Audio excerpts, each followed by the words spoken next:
Dans cette vidéo, nous allons voir comment venir en aide ou secourir un enfant retrouvé allongé, donc en perte de connaissance et qui respire après avoir consommé un produit ou après avoir été exposé à un produit chimique dangereux.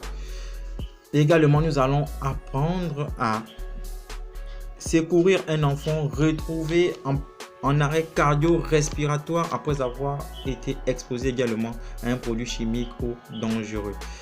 Le but de cette vidéo est de sensibiliser les parents afin de pouvoir trouver des méthodes, donc des conduites à tenir si jamais ils étaient face à leur propre destin devant une situation de perte de connaissance initiale ou d'arrêt cardio-respiratoire. Certains gestes qu'il faut mettre au point pouvant maintenir l'enfant en vie en attendant l'arrivée de secours. Tout d'abord, dans la vidéo précédente, nous avons parlé de cette même intoxication, mais le trouble dans la vidéo précédente était le trouble lié à la respiration. Donc l'enfant, après avoir consommé un produit chimique, s'est retrouvé à mal respirer. La conduite à tenir était simple et claire: de mettre l'enfant dans la position assise et patienter les secours si les secours sont demandés. Si les secours ne sont pas demandés, transporter l'enfant en position assise, ne jamais l'allonger.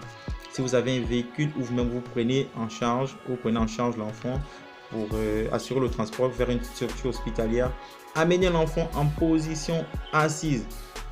Maintenant, nous allons voir comment intervenir face à un enfant retrouvé en perte de connaissance et qui respire après avoir été exposé à un produit chimique.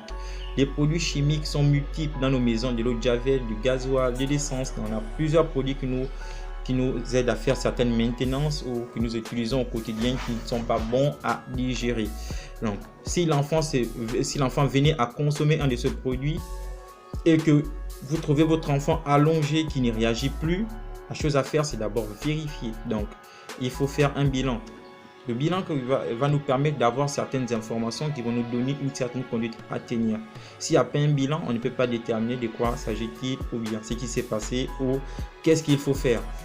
Donc, on va faire un premier bilan, c'est de vérifier l'état de conscience de l'enfant en ordonnant des ordres simples et en posant des questions simples. Vous allez appeler l'enfant par son nom, le stimuler, demander à l'enfant de bouger, de serrer les mains, d'ouvrir les yeux. Et s'il n'arrive pas à le faire volontairement, à cet instant, vous allez vous dire que votre enfant est en perte de connaissance. S'il respire, bien sûr.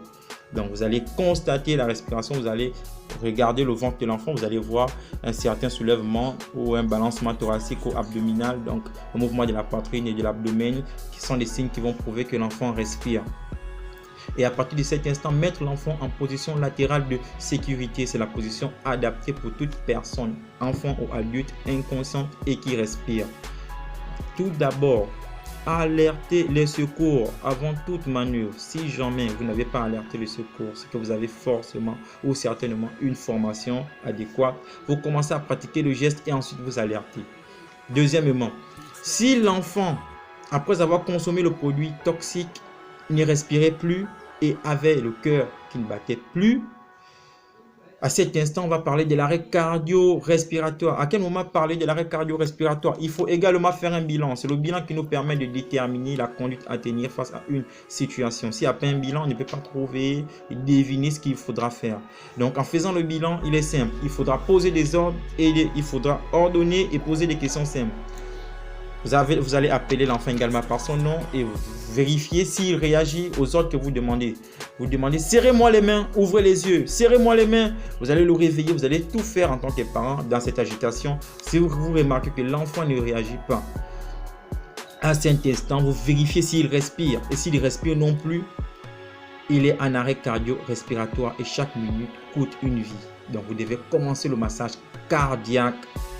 Avant tout, alertez les secours, car ce sont les secours qui peuvent vous édifier sur certaines conduites à tenir par rapport à ce que vous vivez sur le terrain et par rapport au contenu de la formation que vous avez déjà reçue d'une tierce personne, d'une entreprise ou d'un secouriste.